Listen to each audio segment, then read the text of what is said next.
Di kesempatan kali ini kita akan membahas tentang pruning pada tanaman padi. Pruning pada tanaman padi ini biasanya dilakukan oleh orang-orang yang sudah melakukan pertanian modern. Banyak dilakukan oleh petani-petani Thailand, Cina, dan Vietnam. Di tanah air kita, pruning pada tanaman padi ini menjadi hal yang tabu dan masih banyak pro dan kontra. Maka di sini kita akan bahas bagaimana dampak baik dan bagusnya dan kenapa tanaman padi harus dipruning. Yang pertama yang perlu kita bahas yaitu apa itu arti pruning. Pruning adalah pemotongan atau pemangkasan sebagian daun pada tanaman padi dalam hal untuk menanggulangi penyakit maupun untuk mencegah hal-hal yang tidak diinginkan.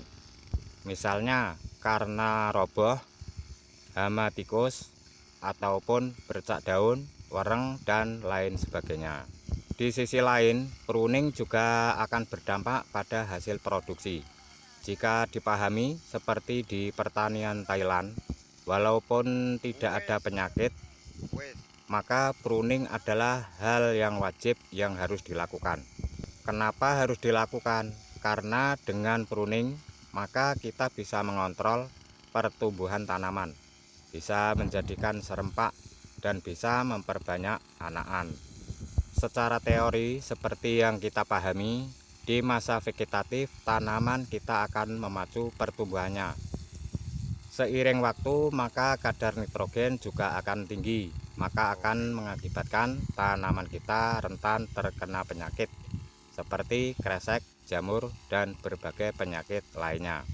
Maka dari itu, pruning yang paling tepat dilakukan ketika masa vegetatif, yaitu diperkirakan di umur antara 20 sampai 25 hari menjelang pemupukan yang kedua.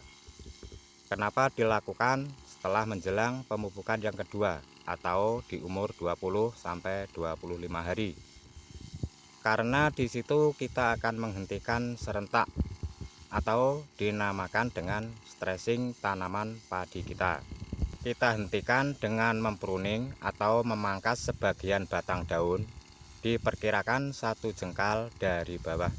Lalu setelah pruning selesai maka kita tabur dengan pemupukan yang kedua dengan dosis yang disesuaikan dengan lahan masing-masing. Maka laju pertumbuhan dari tanaman itu akan berjalan dengan serentak dan sempurna. Karena ada berhenti sejenak, makanya ketika ada anakan yang paling bawah, dia pun pertumbuhannya akan racak. Batang akan menjadi kokoh dan bisa 2 kali lipat dari tanaman indukan. Dalam artian, sebelum pruning, ketika kita mendapatkan tanaman kita di umur 20 hari, mempunyai 20 anakan, maka setelah dilakukan pruning, dia akan menjadi 2 kali lipat, sekitar 40 anakan. Jangan lakukan pruning ketika di masa generatif atau di atas umur 30 hari pada tanaman padi kita. Sebab di masa itu tanaman padi sudah mulai berhenti pertumbuhan dan mulai mempersiapkan bakal bunga untuk buah.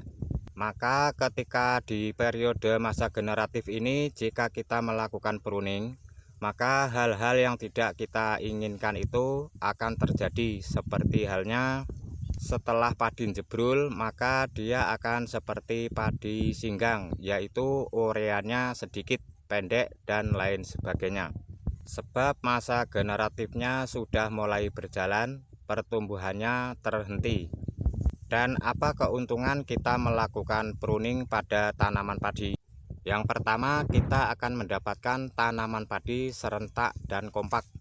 Pertumbuhan padi jadi sehat, anakan banyak, batang kokoh, terhindar dari segala penyakit seperti jamur, atau mengurangi dampak serangan dari hama tikus jika kita lakukan pruning di tepat waktu di masa-masa vegetatif ketika tanaman padi masih dalam pertumbuhan.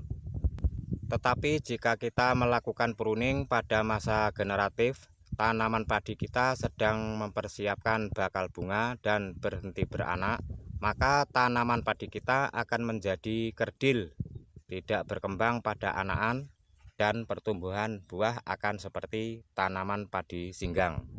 Bayaran 3 juta. Wani bapak tandur kok iki, tak bayari. Nyah. Wani bapak ora. Ayo.